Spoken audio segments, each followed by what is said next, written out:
Merhaba arkadaşlar, kanalıma hoş geldiniz. Bu videomda görmüş olduğunuz gibi halı kaydırmaz üzerine iğne işi olarak yapmış olduğum bu desenli çalışmanın nasıl yapıldığını sizlere anlatmak ve paylaşmak istiyorum. Umarım sever ve beğenirsiniz arkadaşlarım. Bakın şöyle gayet güzel duran bir çalışma. Kilimlerden paspaslara, yolluklara, dilediğiniz her türlü yerde kullanabilirsiniz arkadaşlar. Şöyle bir iğne, makasa ihtiyacımız var. Halı kaydırmaza şöyle Polyanna Midi Star isimli ipleri kullanarak yaptım arkadaşlarım. Dilediğiniz her türlü ipten yapabilirsiniz. Dilediğiniz her türlü rengi kullanabilirsiniz. Büyüklüğünü ne kadar istiyorsanız, paspasınızın ne kadar büyük olmasını istiyorsanız o büyüklükte yapabilirsiniz arkadaşlar. Şimdi hemen başlayalım. Fazla zamanınızı almış olmayayım. Şöyle kenar kısmını yaparak başlıyorum. Yine böyle bilindik kanevçe etamin işi yapan arkadaşlarım bu modeli, bu yapımı bilecektir arkadaşlar. Kullanmış olduğum tekniği. Bir atlayıp diğerinden alarak şekilde çıkıyorum. Bu kenar çevirmesi olacak arkadaşlarım. Şöyle şu ipte bakın arkada duruyor. Hemen şöyle bir tanesini atlayıp diğerinden alarak ilk birinci sırayı tamamlayacağız.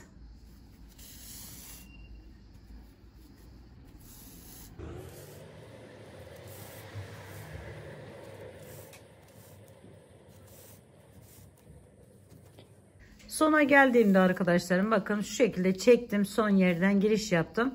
Şimdi üzerlerinden her birinin yine aynı yerlerden arkadaşlar şöyle yine ortadaki yerimiz boş kalacak. Bu defa bu şekilde yapıyoruz. Şöyle bakın hemen şuradan alıp şuradan çıkartıyorum iğnemi. Buradan alıyorum, buradan çıkartıyorum.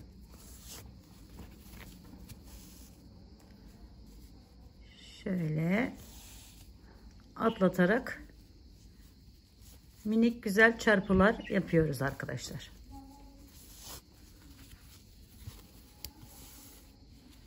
Bu sırayı da bu şekilde tamamladıktan sonra hemen bir üst sıraya geçiyorum.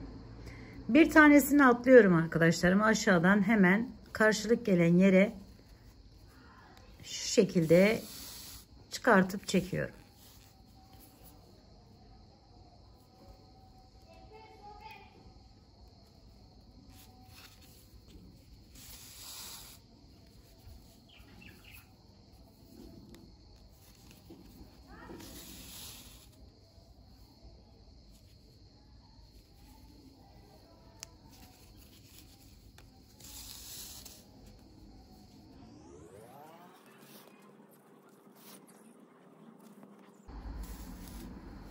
Şimdi arkadaşlar burada bakın şuradan giriş yapıyorum ve aşağıdaki yerden çıkartıyorum. Şuradan giriş yaptım. Ortadaki boş kalıyor. Şöyle çıkarttım. Çarpılar yaparak devam ediyoruz arkadaşlar. Evet. Buradan giriş yaptım. Devam ediyorum. Bu şekilde devam ediyoruz arkadaşlarım. Bu sona gelene kadar.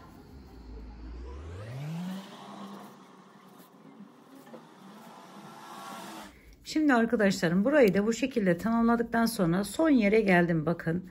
Son yerden bu şekilde giriş yapıyorum. Yani arkasından öne doğru çekiyorum iğnemi. Şu şekilde buraya da bu işlemi yapmış, tamamlamış oluyorum. Şimdi halı kaydırmazınızın boyutu ne kadarsa, bunun ne kadar büyüklükte istiyorsanız bu parçaları o kadar arada ilmek bırakmanız gerekiyor. Yani yer bırakmanız gerekiyor. Ben bunu 25 tane toplamda yerim vardı. 7 böldüm arkadaşlarım. Şöyle 1, 2, 3, 4, 5, 6, 7. 7 tane ayırdıktan sonra şimdi mesela şöyle birini yapmayacağım. Hemen bakın yana geçiyorum. Şuradan Şu şekilde bir daha arkadan aldım. Şöyle. Bu kenara beyazı başlayacağız. Deseni böylelikle vermiş olacağız arkadaşlarım. Birini atladıktan sonra arkadaşlarım 7 tane bu şekilde yer yapacağım kendime. Alttakilerin üzerlerine gelmesine dikkat edersek daha güzel durur. Tabii ki de 2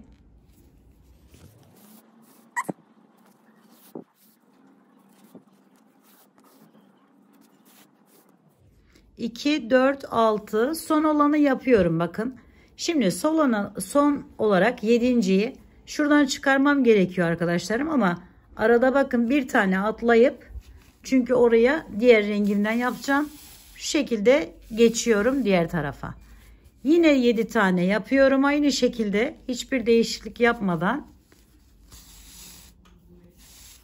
Şöyle devam edelim.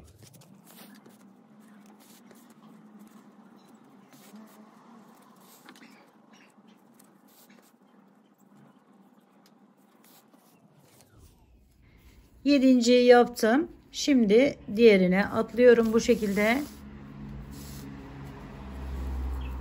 Ve diğer 7'ye geçiyorum arkadaşlar. Bu sırayı da bu şekilde tamamlayalım. Burası da 7 tane oldu. Şimdi geri dönüyorum. Şu şekilde geri dönerek üstlerini kapatarak, yani küçük çarpılar yaparak devam edeceğim arkadaşlar. Şöyle.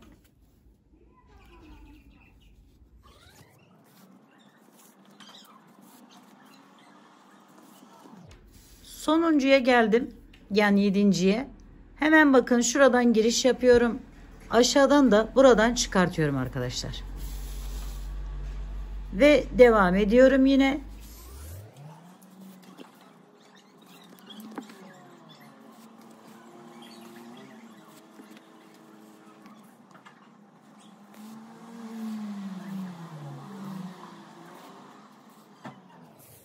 Şimdi buraya geldiğimizde bakın buradan giriş yapıyorum.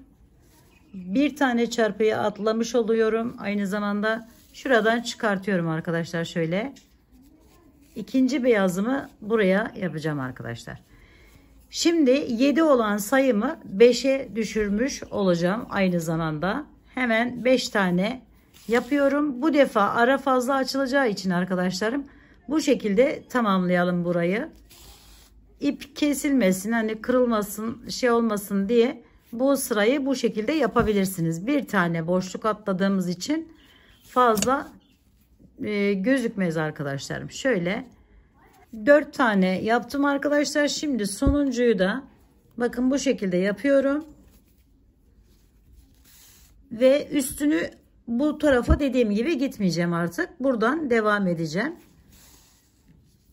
Yapımı bu şekilde, yani 7'den 5'e düşürdük. 5'ten 3'e düşüreceğiz. 3'ten de 1'e düşürüp daha sonra diğer rengimizi takacağız. Şimdi buraya geldik. Bakın hemen geri dönüyorum.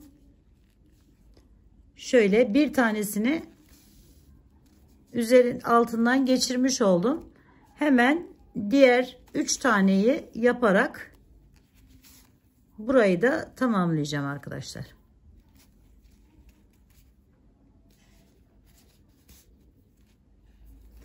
Böyle ipiniz bittiği zaman hemen arkasını çevirip, bakın arkası da bu şekilde gözüküyor.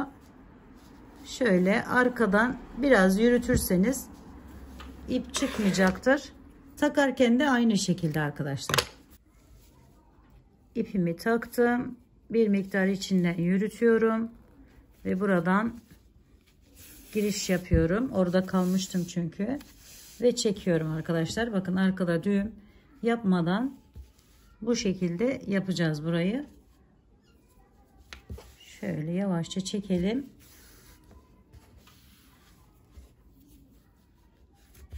Fazla kalanı sonra kesebilirsiniz arkadaşlar. Şimdi hemen buradan devam ediyorum. Yine aynı şekilde.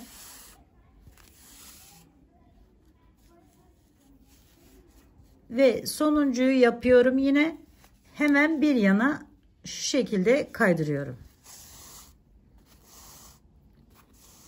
buraya artık bir tane olarak yapacağız arkadaşlarım. Şöyle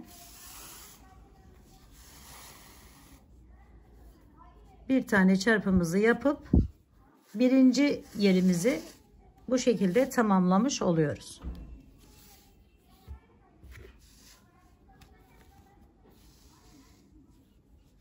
Böyle. Şimdi burayı tamamladıktan sonra şöyle bir miktar içinden yürüyüp diğer yerlerimizi de aynı şekilde tamamlayacağız arkadaşlar. Şuradan bunu kesiyorum. Burası da aynı. Evet arkadaşlarım, diğerlerini de tamamladıktan sonra hemen bakın şöyle geliyorum, yine alttan diğer renk ipimi taktım ve çıkıyorum yukarıya. Şuradan giriş yapıyorum hemen kenardaki yerimden ve bir tane bu şekilde yaptıktan sonra hemen kahverengiyi yaparken yaptığımız gibi bir yana bu şekilde kaydırıyorum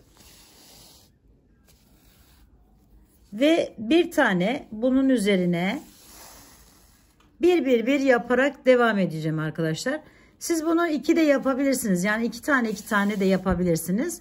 Sadece şu sayıları oturtmanız yöntemi bu şekilde arkadaşlar. Yani sayıları daha büyük, dediğim gibi o 7 tane yaptığımız yeri daha büyük, daha küçük yapabilirsiniz. Kenarından ben bunu bir tane olarak yaptım. Hani 2'ye de çıkartabilirsiniz. 2 tane yan yana çıkartabilirsiniz. Bu şekilde de yapabilirsiniz. Benim böyle daha bir sade görünüme sahip olduğu için böyle hoşuma gitti diyebilirim arkadaşlar sizlere. Evet, şimdi buraya geliyorum. Bakın yukarıdan hemen aşağıdan çıkartıyorum. Şöyle tekrar arkadaşlar buradan bu tepe noktasına geldiğimizde çarpılarımızın yönü hep aynı olsun diye şuradan giriş yapıyorum. Bakın altından ortadakinin, yani şunun hemen altından giriş yaptım. Çarpım aynı yöne baksın diye. Ve buradan devam ediyorum arkadaşlar. Şöyle. Yine aynı şekilde aşağıya kadar iniyorum. Bir alttakinin hemen yanından çıkarttım. Bu şekilde de bu kısmı tamamlamamız gerekiyor arkadaşlar bu model için. Şuradan hemen geçtim.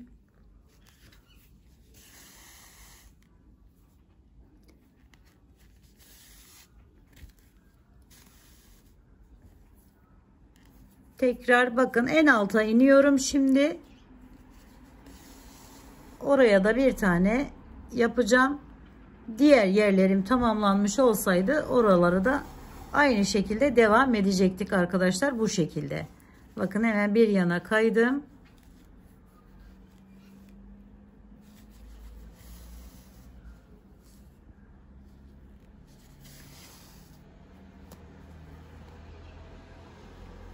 Tekrar yine aynı şekilde devam ediyorum.